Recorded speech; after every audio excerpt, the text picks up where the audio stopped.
Good morning. We're going to compare DAA to DAD. It won't be a perfect comparison, but this is one of the good ideas I got from someone in the comments.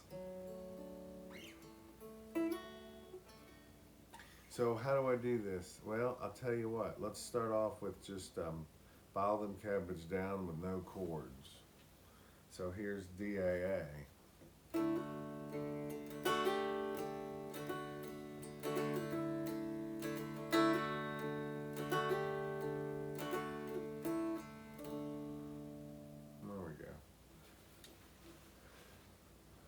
And now a little bit of DAD.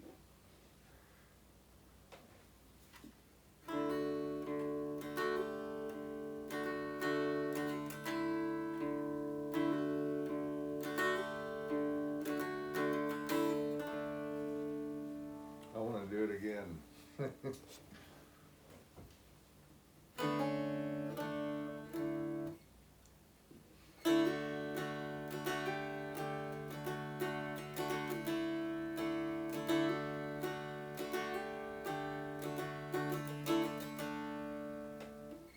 Trying to make sure I'm strumming at the same place in the strum hollow. Here's DAD.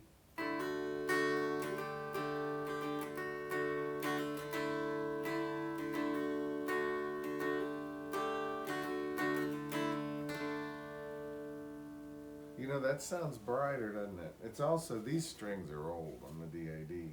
The DAA dulcimer here, strings are very new, relatively speaking. I want to do it again, but this time I'm going to strum on the left third of the strum hollow.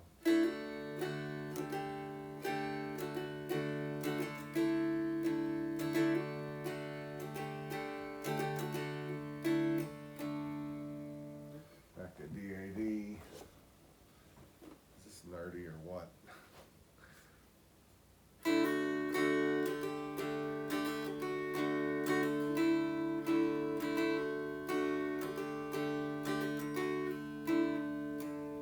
Now, you know, on this DAD dulcimer, the melody string is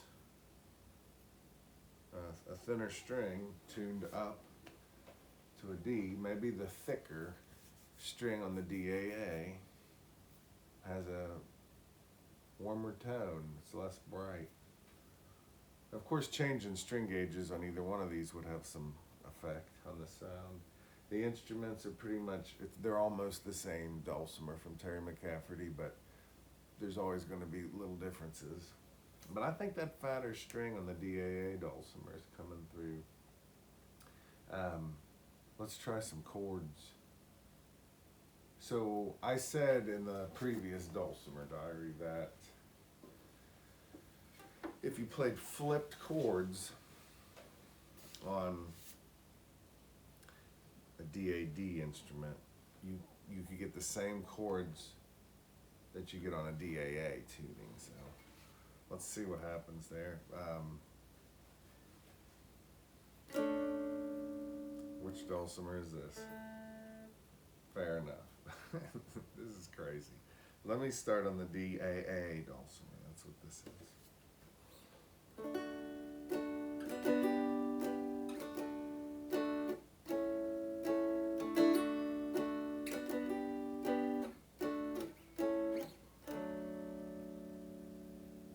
Alright.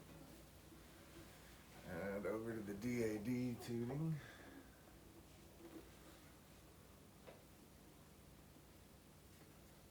Using flipped voicings on the DAD instrument.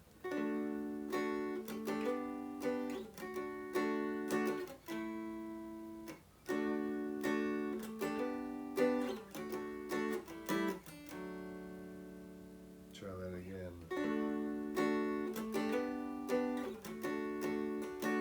There we go.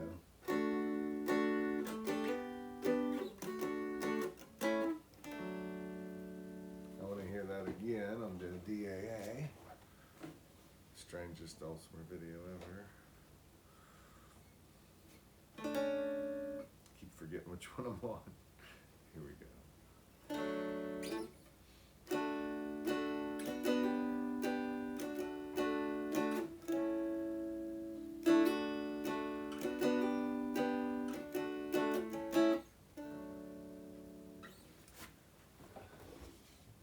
D-A-D. That's hard to do exactly the same thing.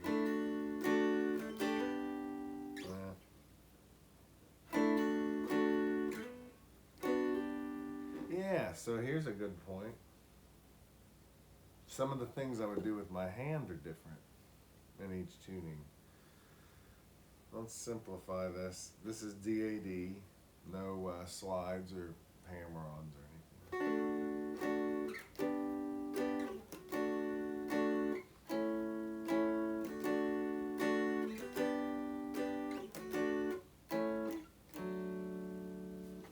Back to D-A-A.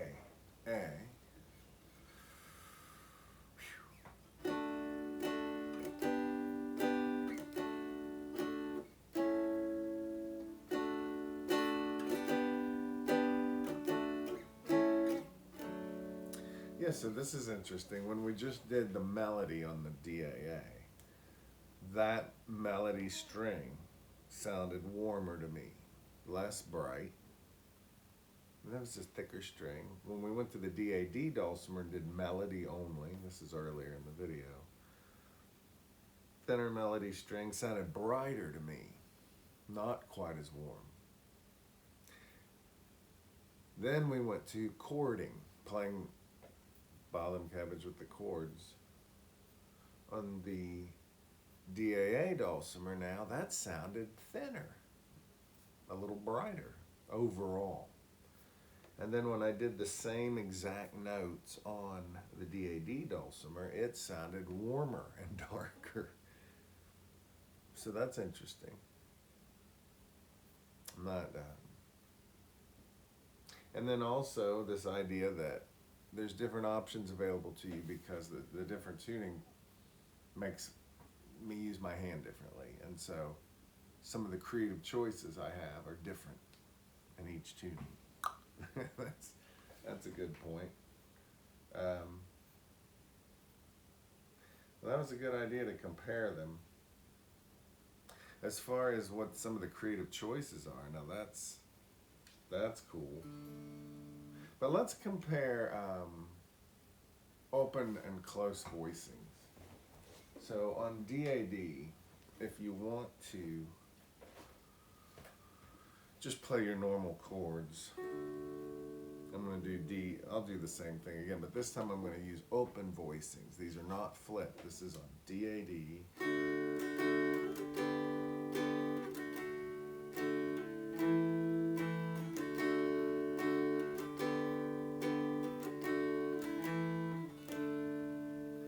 And then if I flip those voicings,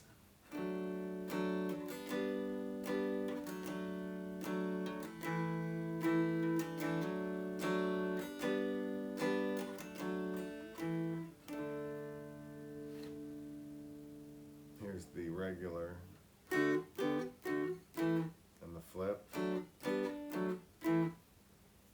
If you wanted to do chord melody though,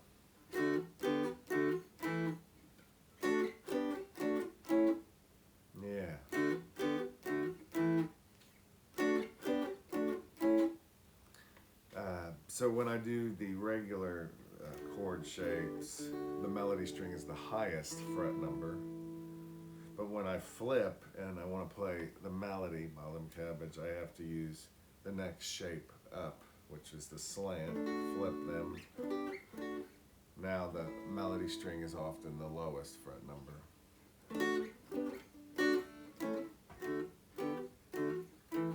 And I think one difference on the tunings, when I'm in D-A-A, I do a lot more moving around on the melody string, kind of some fancy stuff, ornamental things. And then when I come to D-A-D, I tend to do that stuff on the bass more when I'm using the flipped voicings. This is too much. You don't want to hear this stuff. Well, I've never actually gone back and forth like this, ever. So it's really interesting. Let me remind you on the D-A-D, here is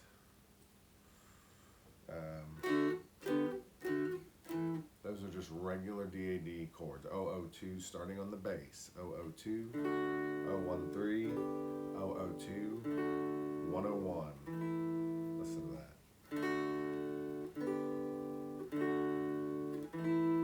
Now I'm going to do the same thing on this DAA. Same exact notes. And if you watch the previous video, you'll know that these require quite a stretch with the hand.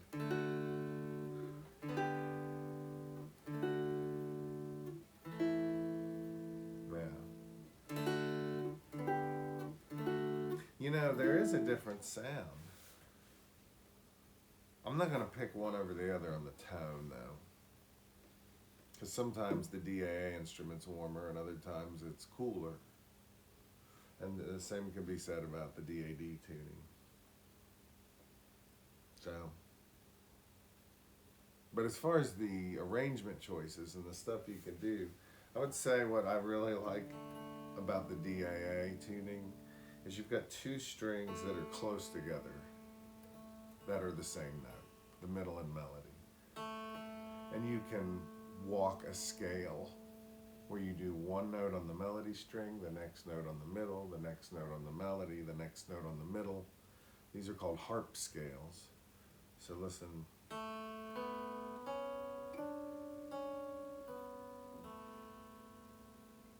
It's interesting. You're always hearing the previous note ringing along with the new note.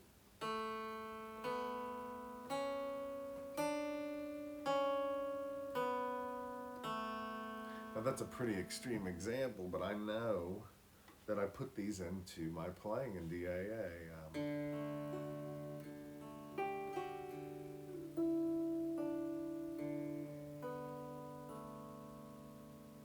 I love that.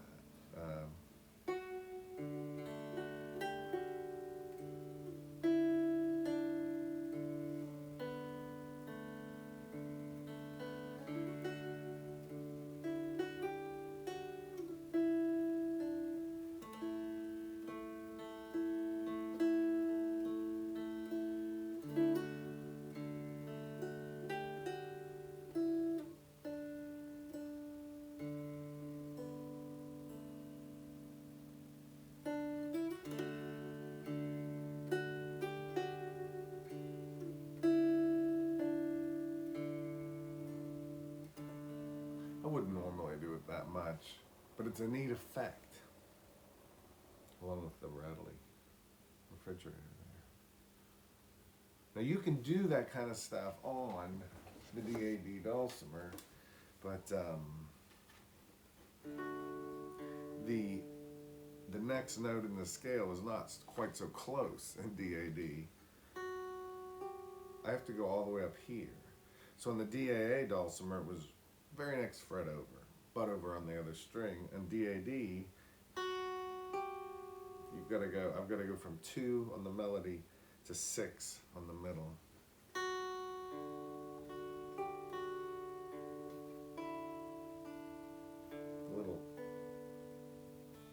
A little trickier. Let me try that again.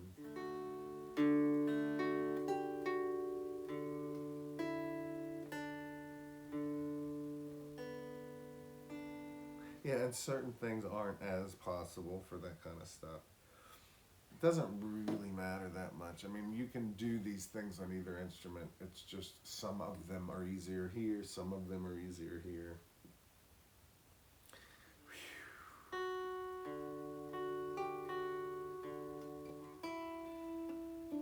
Yeah, that doesn't work. Yeah, I don't even have it in my brain on this one that much. It's a little easier to do the harp scales in DAA. I mentioned yesterday sus chords. I feel like sus chords are easier on the DAA too. Let's try it on DAD. Here's some sus. I'll use all flipped ones here.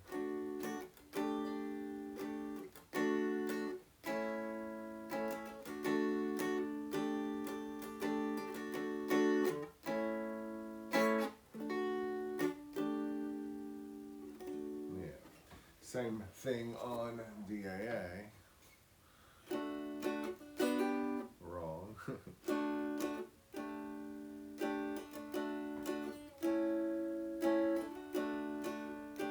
No, Um, let's try another shape. So on DAD, this is a 7/5/4. I'm going to do that. I'm just changing the middle string on that one. Let's see.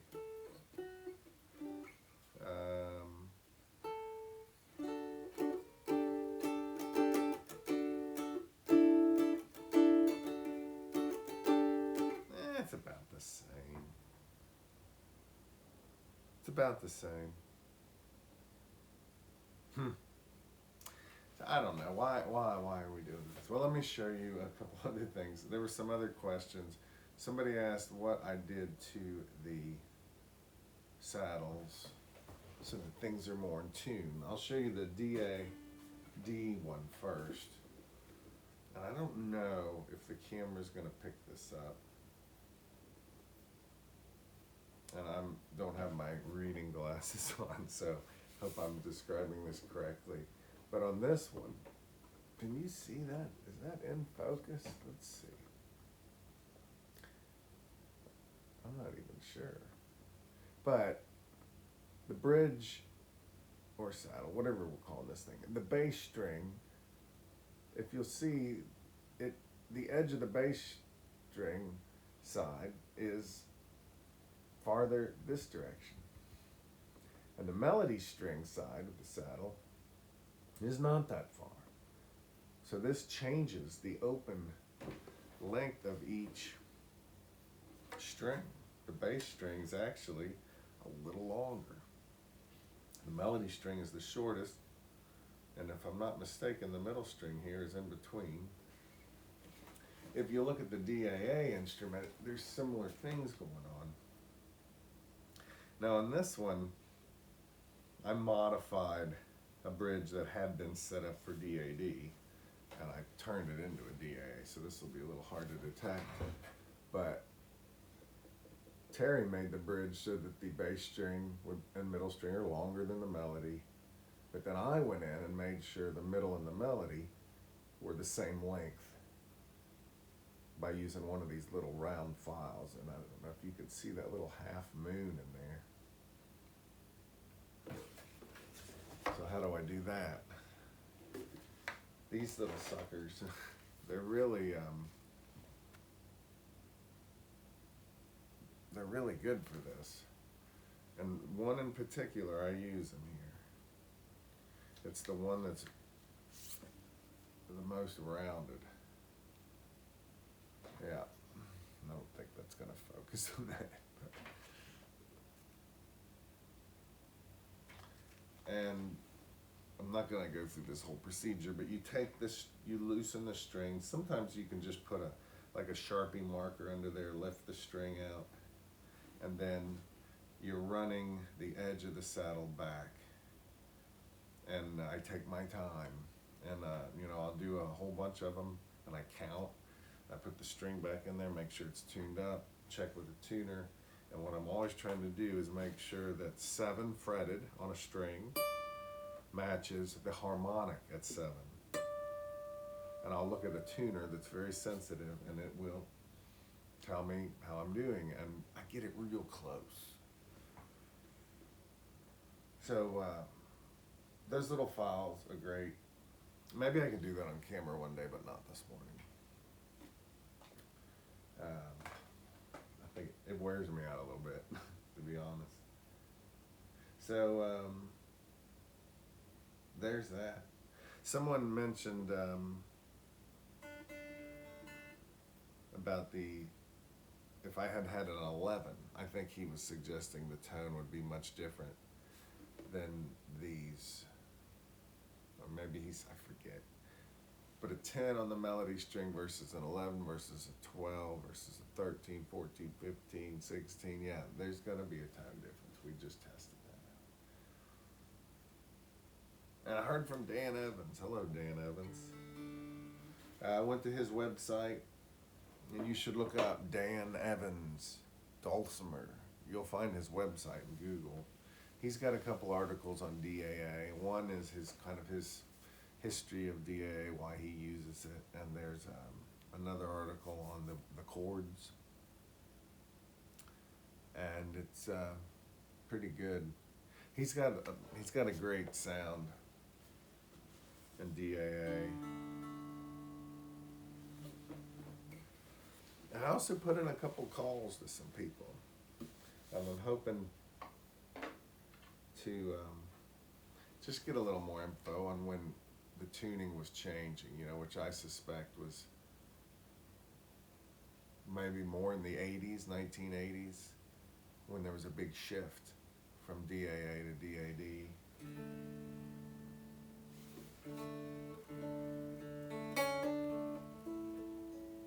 Let me do a little grandfather's clock.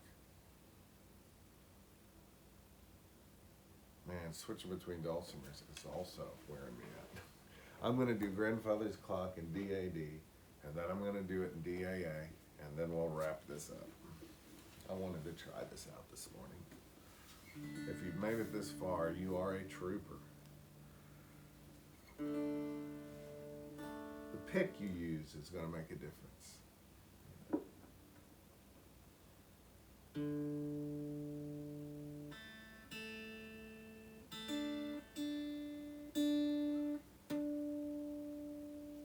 Sometimes I've been finding if I tune with the harmonic at the 7th fret,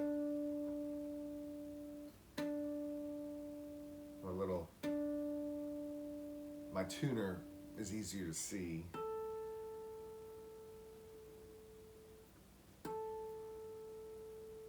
I know there's all kinds of implications with tuning by harmonics. Actually, I don't really know much about it. All right, let's hear it. Little grandfather's clock here.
Let's try DAA.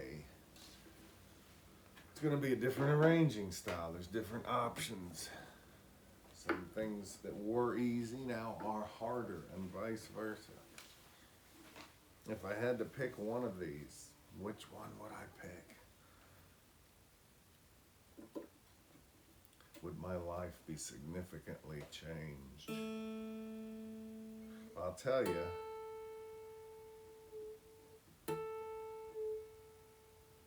working festivals, everyone's in DAD, just about, and that matters.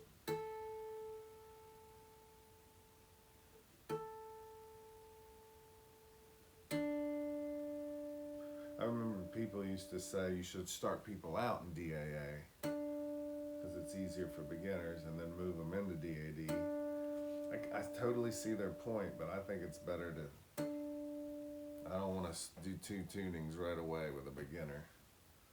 So I just would start people in DAD and roll with it.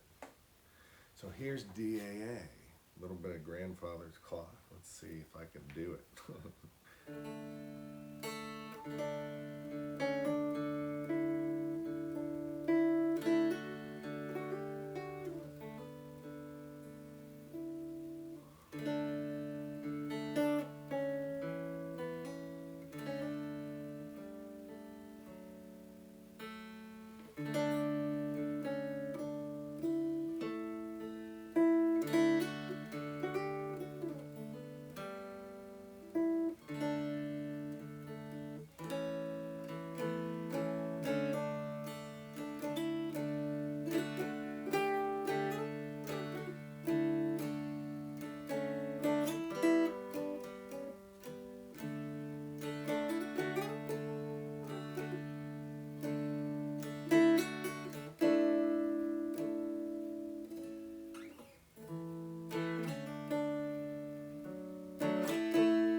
It's nice.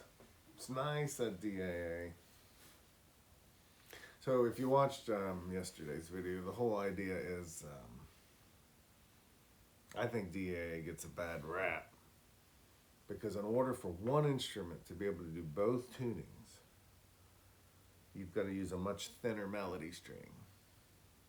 And the biggest problem is when you have a dulcimer that's strung up so it can go to DAD, when you bring that melody string down to an A, it's so floppy that it's often sharp. It's just so easy to overpress it. So you know, especially I remember 20 years ago, you'd hear a bunch of people go into DAA, or they just inherited this string tension for the melody string, and everything's just sharp sounding compared to the drone. And you listen to their chords, and the melody string was often sharp compared to the other two strings, and it just didn't sound that great.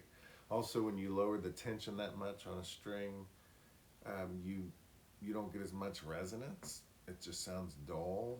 I don't think the sustain was as good. I could be wrong about some of this, but basically, yes.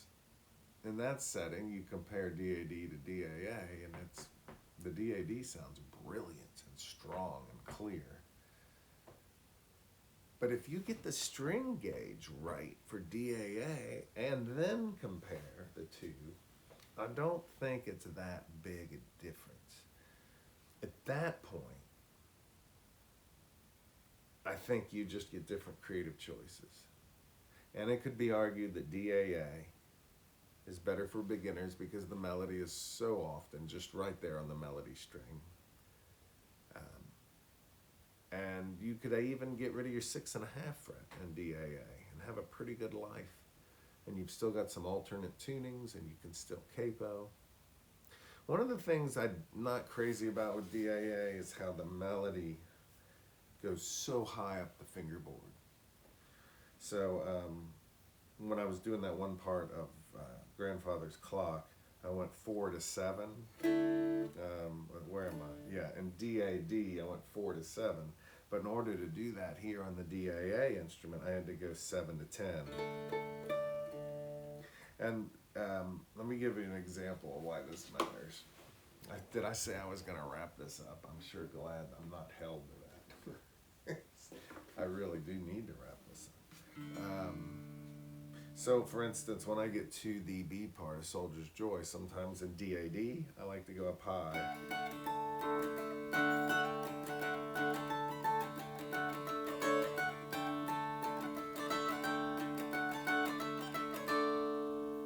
Okay. Now, when I come over to the D-A-A tuning, and I want to play those exact notes, I was going like from 9 to 11, roughly. Now I'm up at 12 to 14. And I even, if I play what I played on the other Dulcimer, I have to get up to 15 now.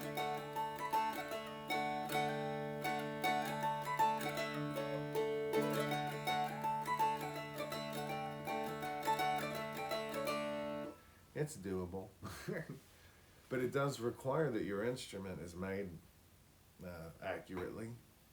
You know, on a lot of Dulcimers where the builder wasn't really particular with their fret placement, the inaccuracies really start to add up when you get up higher on the instrument. We don't see that a lot these days. I think it was more common 20, 30 years ago, but you do have to have this thing set up right so that playing up that high is doable. And if you're a thumb player, you're probably going to have to really angle this instrument so you can play up high. Huh. I'll tell you what I like about DAD a little bit. I can get the same DAA chords by just flipping. I mentioned that yesterday. And also, flat picking across the strings is fantastic in DAD. And DAD, the scale just keeps going, and you can keep your hand in one area of the...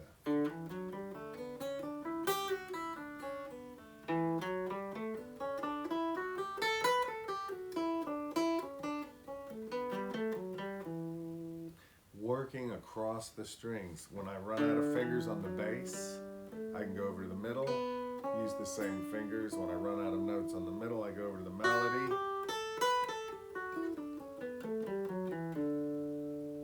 So you get a lot more range going across the strings, and there's some great stuff you can get with that. If we didn't have a 6.5 fret, I'd probably really enjoy tuning to DAD to get the old Joe Clark note, you know. If you want to play old Joe Clark on the DAA Dulcimer, you've got to play it on the bass string or up high, and that's okay. But man, how can I sum this all up? I would say there's a lot of power in the fact that we agree on a tuning, whatever it is. And each one has its pros and cons. I'd say when a beginner shows up at a festival with a Dulcimer and they've never really played before, I think it's helpful if everyone's in the same tuning. That way when they're watching people's hands or looking at the tablature or playing by ear, everybody's kind of doing roughly the same kind of thing. If we throw the beginners into DAA and they're looking at your hands and you're in DAD, I don't feel like that really reinforces what's going on. So there's a real benefit to everyone being in the same tuning, whichever one you use. You know, should we get rid of the 6.5 fret? I think it'd be fun, man. I think it'd be fun if everyone just got rid of it for a year. We could all sign like some kind of contract where we just don't even, we're not going to touch a Dulcimer with a 6.5 or 1.5 or anything. We're just going to play it for a year. We'll try different string gauges, different tunings, have a ball. But at the end of the day, man, we've all got lives to live, right? You've got families to keep together, money to make, money to not waste. We're dealing with health and diet. You know, Dulcimer's not the only thing. Sometimes I feel like people get real strong opinions about the way it should be. And I'm not gonna, like Gene Ritchie quote that I always say. I think it's just good to say it once a month. She said, she said, Dulcimer for me has always been the perfect accompaniment to the more important things in life. Yeah, so I would say if you are a little tired of DAD, go have some fun in DAA. If it sounds wimpy to you, and you can just try tuning your melody string down. Just take it real easy on that melody string. Don't push too hard. And you can always set up another dulcimer for DAA and have it strung up and have the bridge set right and everything. And at the end of the day, I hate to say it doesn't matter that much.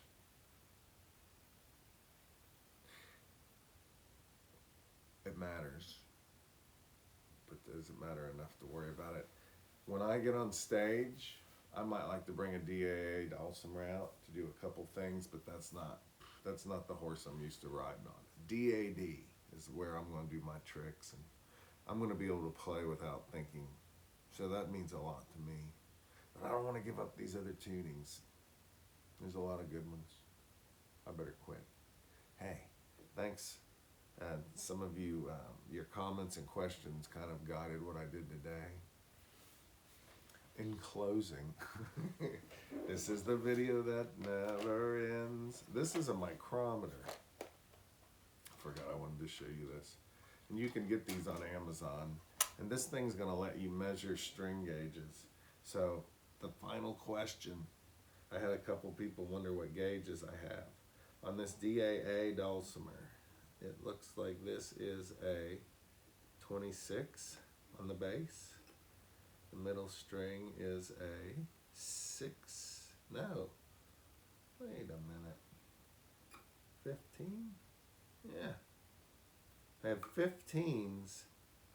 Yeah, I did that on purpose. Because I thought a 16 was a little much. And I thought a 14.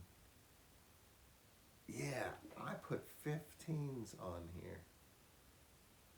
So I have 15s on the middle and melody for the DAA dulcimer, and a 26 on the bass. So this thing's got some heft to it. The regular dulcimer, the DAD, what do I have on here? You know, and I change these from time to time. All right, this is a 26 on the bass, so that's the same on both. The middle string is a 16. So that's different. And the melody string here is a 12. So I have 26, 16, 12 on the DAD. On the DAA, I've got 26, 15, 15. These are handy. I'm really going to end it now. Please check out mountaindulcimer.com and get on my mailing list over at stephenseifert.com and click subscribe if you don't mind. It would help me if you're on YouTube. Thanks a lot, and I'll see y'all later.